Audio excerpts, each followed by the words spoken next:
The Grandest Game by Jennifer Lynn Barnes. Chapter 30, Lyra.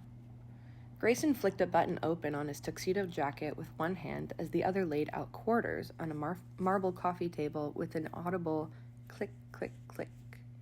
Lyra couldn't help notice that he'd chosen to work on the coffee table that was half covered in glass shards. The one that was farther away from her. Focus on the letters, Lyra told herself, and only the letters. She'd lined the Scrabble tiles up on the floor the way you would have if you were actually playing Scrabble, vowels first, then consonants in alphabetical order. Grayson's suggestion... Oh, and then they list the letters. I'll do that. A, E, E, O, O, U, U, B, C, D, G, H, N, P, R, T, T, W, Y.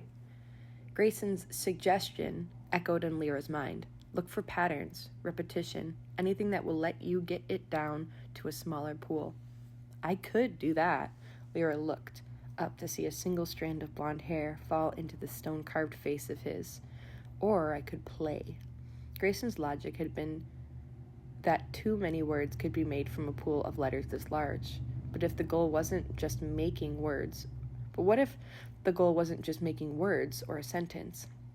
If the goal was laying out the perfect Scrabble board, focusing on choosing the right plays to maximize your score, that changed the game. And Lyra had never lost at Scrabble. She settled down unpowered as her opening play, 15 points. She went to D and made adage, another 7 points, and then doubled up, forming YE and yacht in one go, crossing through the first A in adage and allowing her to count the Y twice, 18 points. Less than a minute later, Lyra had finished her board. She dragged a finger lightly over each tile, feeling the words, committing them to memory, and then she scrapped the whole thing and made another board from scratch, then another and another. Certain words cropped up again and again. Power, crown, adage, Lyra murmured. If only there were an adage about power. Lyra realized with the start that Odette Morales was standing directly over her, one with explicit reference, the old woman continued, to a crown. Adage, power, crown. It took Lyra a moment, but she got there.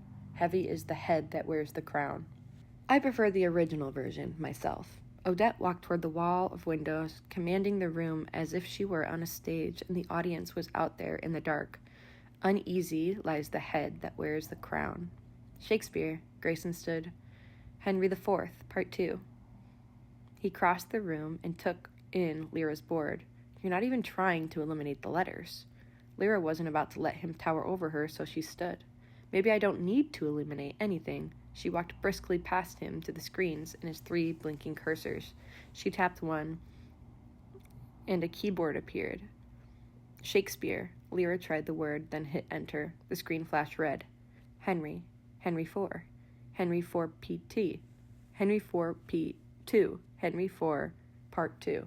Every combination Lyra tried ended with the same result. A red flash. A wrong answer. Try Roman numerals instead of numbers, Odette said, coming back to stand behind her. Lyra did as she'd been bidden, trying each of the combinations again. No go. Prince. Knight. Succession. King. Odette threw out one suggestion after another. It won't be that simple. Grayson strode toward Lyra. He stopped 3 feet away from her, but Grayson Hawthorne had the kind of presence that extended well past his body. Lyra's own body clocked his position, no matter where he stood.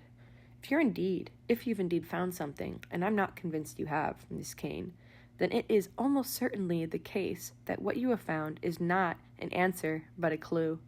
There was something about the overly formal, self-important way Grayson said Miss Kane that left Lyra briefly entertained by the idea of throwing something at him. And did you find anything, Mr. Hawthorne? Odette asked pointedly. There are 40 quarters in a roll. Grayson arched a brow. All of ours were minted in the same year, except 2. I suppose you want us to ask about the year, Odette said dryly.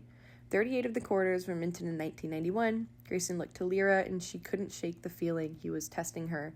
She just loved being tested. Is this the part where you tell us about the other 2 quarters, or do we have to earn that information, Your Highness?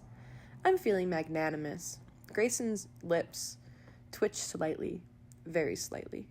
One of the remaining 2 quarters was minted in 2020, and the other in 2002.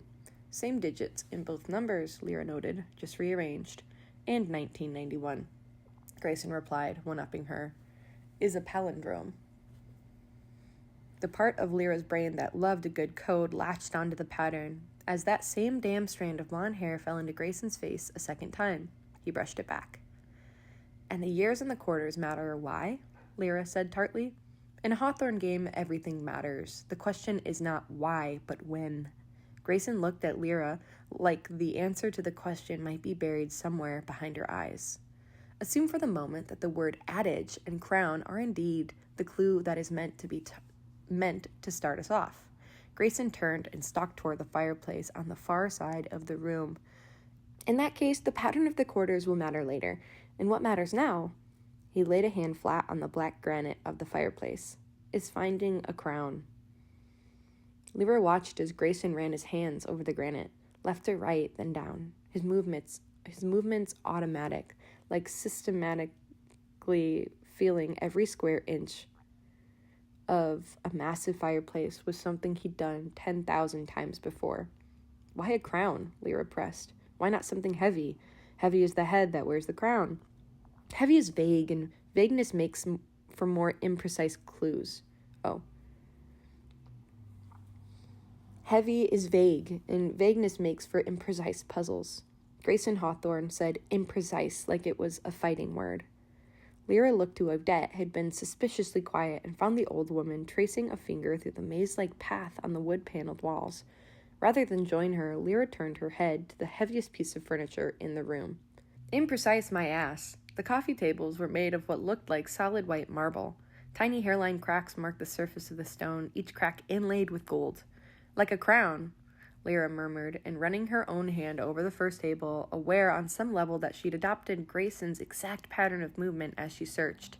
Within a minute, she'd turned her attention to the second table, the one covered in shards of glass.